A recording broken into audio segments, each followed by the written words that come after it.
Welcome to the Get Published podcast, sponsored by Brodie Consulting Group. To get more information about our publishing and coaching services, go to getpublishedpodcast.com. Hello, I am Paul Brodie, and thank you for joining us for another episode of the Get Published podcast, where we help authors get published with a proven system that works. Today, we're being joined by David Doc Shirey, author of Rare Confidence. David, welcome to the show. Hey, Paul, how you doing today? Thanks for having me. You ready to get started? I'm ready. All right, I was born ready. I love it. All right, here we go. Question number one. What is the one piece of advice that you would give to a first-time author who is currently writing their book? Well, because it can seem like an overwhelming task, you have got to chunkify your efforts into bite-sized pieces. So you really have to kind of take a step back, think about how you want this thing to look, whether it's by chapter or even sub-chapter, and really just kind of chunkify your efforts. Because if you put all your efforts into a small piece of work for a given time frame, you can do that all day long. But if you feel like you have to sit down and write a book, that can be a insurmountable concept in your mind. So get your arm around the whole process by chunkifying your efforts. And what do you feel is the hardest part about getting published? Well, it's a long process. I self-published because my book, Rare Confidence, Strategies and Inspiration to Strengthen Your Belief that you can achieve anything, even though it's great for business people, it's great for salespeople, to really help anybody who could use a jolt of confidence and really how to get that confidence and grow it. But it really falls into the self-help genre, which is a very difficult genre to get published. So I went through a company called Create Space, which is owned by Amazon. They have a lot of terrific tools that you can go ahead and self-publish it, and that's what I did. And let's talk about marketing. So please share a marketing strategy that you have used in your book launch that worked well. Well, I've done two things. Number one was a radio tour. So I did about 50 radio interviews across the country, and that took some effort, getting lists of different radio stations that interview authors. And each one of those, I made sure I had a recording, and I have a link to that on my webpage. If somebody wants to see what that looks like, you can just go to davidshirey.com and check out the media page. And I also have a YouTube channel. And when I released my book, I would do a daily video blog that was 2 to 4 minutes long on my topic. And my topic is confidence.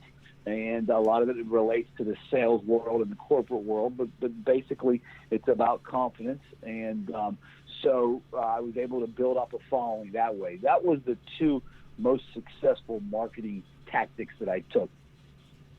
Well, in regards to the radio tour, was this one of those things where you actually traveled to those stations, or were you doing phone calls with them? It was almost primarily 100% done over the phone. And what was your process to be able to get on those shows? If you could share that with the listeners, that would be great, because this is an awesome strategy. Well, I really had two strategies. I did have the benefit of a PR company that helped to a degree get some of those. Cost a little bit of money, but they have a newsletter that goes out to stations all across the country with various authors that they have available. And then a lot of it was just my own efforts, reaching out to producers at radio stations across the country. You can find lists online of radio shows that interview authors, and really it's just a matter of reaching out to either the host, if it's a smaller station, or the producer, and letting them know why you would be a great guest. And really a great guest is an entertaining guest. It's a guest that makes people not want to change the channel when they hear your voice. So you need to make the producer hear that same energy that you're going to bring to the show. So what it sounds like, when you sent these emails out to these producers, you also included the link that took them to the website as well, so they could actually hear a sample of you as a guest, correct? Absolutely. I also made phone calls and reached out directly to producers. Now, is it one of those things where you're able to hear back from the producers within one email, or did you have to be persistent and send several emails to be able to get their attention? You have to be fairly persistent. However, if you call a radio station, radio stations are businesses, and typically you can get producers on the phone. So do you feel that's a better strategy than just doing the emails, or a combination of email and phone calls? Combination, I think, works best. That's a great strategy, and thank you for being so open about that too, because that is a great strategy. Sure. And a wonderful way to help promote your book, because 50 radio stations across the country, that's quite the reach. It sure is. It sure is. And you know what? Don't pigeonhole yourself into thinking that your book is just has a certain audience and wouldn't work well maybe with this station or this format. You'd be surprised how you can make a lot of different topics fit into a show. And those hosts are professionals. They know how to conduct an interview and how to make an interview focused so that it links to what their show's all about and why their listeners would be interested and what it has to do with your book. Now, you mentioned different radio stations. Did you also do any podcasts as well? I did not do any podcasts. Cool. So this strategy is perfect for different radio stations. Well, cool. I want to thank you for sharing that, because that is actually Sure. the first time we've seen this strategy on the show. You are close to our 70th guest that we've had, and that's the first time I actually heard about utilizing different radio stations. So I really appreciate you sharing that. No problem. Well, let's talk about your favorite book. So what is your favorite book, and what was the number one thing that you learned from it? I'm a big fan of the book by Larry Winget entitled Shut Up, Stop Whining, and Get a Life. And in the book, he talks about, now this book is not for the faint of heart, mind you, but the overriding sentiment in the book is, if your life sucks, it's because you suck. And he calls himself, as many of us, as myself, I'm not just an author, I'm a speaker, and I speak all over the country on confidence and how it relates to different topics, different vocations, specifically within the sales world and the business world, but I speak at universities as well to students who are about to go out in the world. But Larry Winget, he's also a speaker, but he doesn't call himself a motivational speaker. He calls himself an aggravational speaker. And when you read the book, you get that sense that that's exactly what he is. But, not the guy that you want to bring home to the family for Thanksgiving dinner, because he's probably going to cause some arguments. However, he is somebody that tells it like it is, will get up in your grill and say, hey, listen, you can't keep pointing fingers at the rest of the world for your lack of success. It's the man in the mirror or the woman in the mirror who's solely responsible for your ultimate success. Well, and that's a great story with accountability, too, because sometimes you need someone to flat out tell you to get out your own funk. You're the problem. It's not outside, it's you. And when you take a strong stance like that, many of those authors become very successful because they build their own tribe, they build their following, and they're not afraid to say exactly what's on their mind. And there's a lot of people that really do love that approach. There's no question about it. And in my book, Rare Confidence, I lay out a 4-step foundational process that really anybody can take. And if you do these 4 steps, it's almost impossible to not be more confident.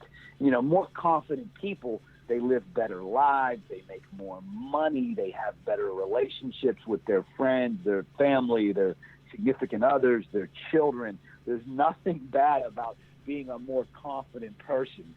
And anybody can learn this. Anybody can take certain steps to become a more confident person.